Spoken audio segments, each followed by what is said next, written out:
मृत्यु एक ऐसा सत्य जिससे कोई नहीं बच सकता। लेकिन क्या आपने कभी सोचा है मरने के बाद आत्मा कहाँ जाती है? क्या वो हमें देखती है?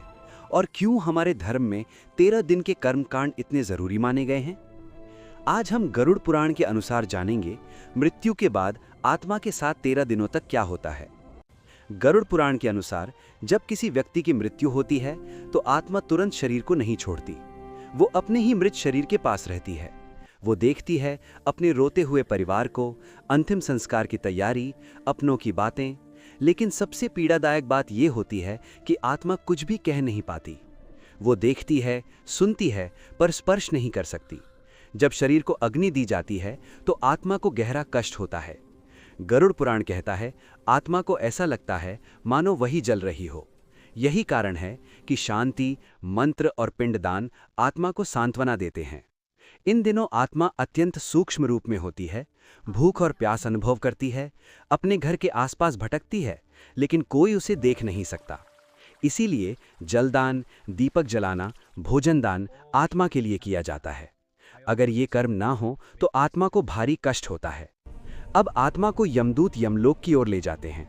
ये यात्रा आसान नहीं होती। गरुड़ पुराण के अनुसार आत्मा को अपने कर्मों के दृश्य दिखाए जाते हैं। अच्छे कर्म बराबर शांति, बुरे कर्म बराबर भय और पश्चाताप। ये यात्रा आत्मा के लिए एक आत्मिक न्याय का मार्ग होती है।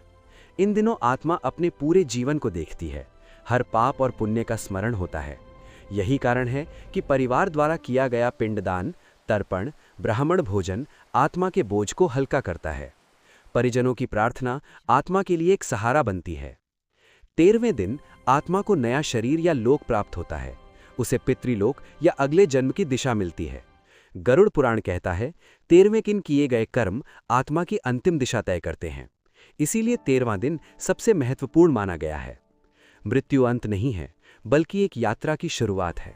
गरुड़ पुराण हमें सिखाता है अच्छे कर्म करो, सत्य और धर्म के मार्ग पर चलो, क्योंकि मृत्यु के बाद सिर्फ कर्म ही साथ जाते हैं। मित्रों, अगर वीडियो अच्छा लगा हो तो वीडियो को लाइक, कमेंट और चैनल को सब्सक्राइब भी कर दो।